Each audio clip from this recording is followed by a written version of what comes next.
ایک چھوٹے سے گاؤں میں دو بہترین دوست رہتے تھے، علی اور حسان۔ دونوں کی دوستی بچپن سے تھی اور ان کی محبت اور بھائی چارہ اتنے گہرے تھے کہ گاؤں والے اکثر ان دونوں کو دو بدن ایک جان کہہ کر پکارتے تھے۔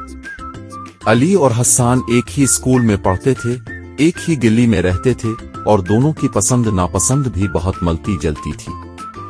علی ایک ہنرمند لڑکا تھا جو زیادہ تر وقت کتابوں اور سائنسی تجربات میں گزرنے کے بجائے کھیتوں میں کام کرتا تھا۔ وہ اکثر اپنے دوست حسان کے ساتھ گاؤں کے کھیتوں میں کھیلتا اور کام کرتا۔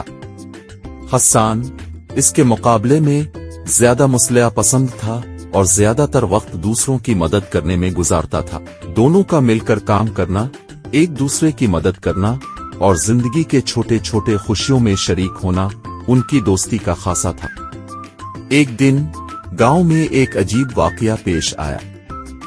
گاؤں کے بزرگوں نے فیصلہ کیا کہ وہ ایک بڑا میلہ منعقد کریں گے جس میں ہر کسی کو اپنے ہنر کا مظاہرہ کرنے کی اجازت ہوگی۔ علی اور حسان نے بھی اس میلے میں حصہ لینے کا فیصلہ کیا۔ علی نے اپنی طرف سے ایک سائنسی نمائش تیار کرنے کی ٹھانی، جبکہ حسان نے فیصلہ کیا کہ وہ اپنے ہاتھوں سے بنایا ہوا کھانا لوگوں کے لیے پیش کرے گا۔ میلے کا دن آیا اور دونوں دوست اپنی اپنی تیاریوں میں مصروف ہو گئے۔ علی نے بہت محنت سے ایک چھوٹا سا ماڈل تیار کیا تھا جس میں سورج، چاند اور زمین کی حرکتوں کو دکھایا گیا تھا۔ اس نے ایک سادہ لیکن شاندار طریقے سے لوگوں کو سائنسی تجربات کی دنیا میں لے جانے کی کوشش کی تھی۔ حسان نے اپنے ہاتھوں سے مزیدار روٹیاں، سالن اور مٹھائیاں تیار کی تھیں جو لوگوں کے منہ میں پانی لے آئیں۔ جب میلہ شروع ہوا تو دونوں کے اسٹالز پر رش لگ گیا۔ علی کا سائنسی ماڈل لوگوں کی توجہ کا مرکز بن گیا تھا اور حسان کے تیار کردہ کھانے کی خوشبو نے لوگوں کو اپنی طرف کھینچ لیا تھا۔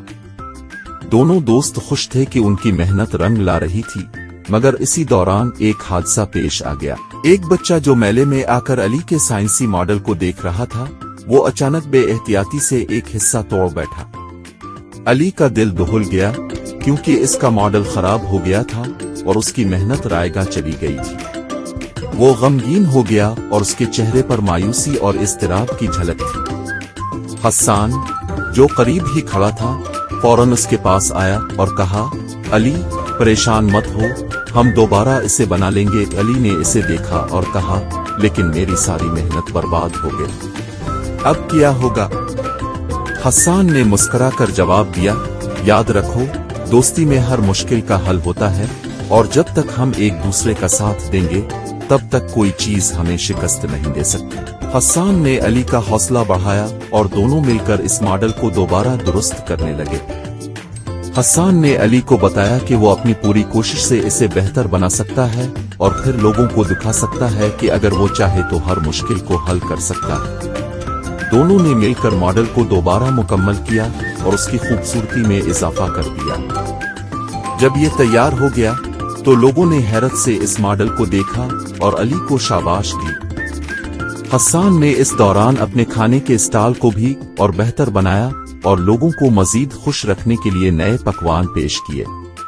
آخرکار میلہ ختم ہوا اور علی اور حسان دونوں بہت خوش تھے۔ علی کا سائنسی ماڈل کامیاب رہا اور حسان کے کھانے بھی بہت پسند کیے گئے۔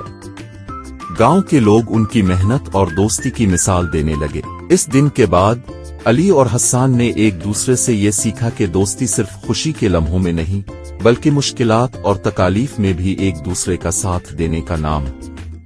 انہوں نے یہ بھی سیکھا کہ اگر کوئی شخص واقعی چاہے تو وہ اپنی محنت اور دوستوں کی مدد سے کسی بھی مشکل کو آسان بنا سکتا ہے۔ گاؤں والے آج بھی ان دونوں دوستوں کی کہانیاں سناتے ہیں اور یہ یاد دلاتے ہیں کہ زندگی میں اصل کامیابی محبت اور دوستی میں ہوتی ہے، نہ کہ صرف دنیاوی کامیابیوں میں۔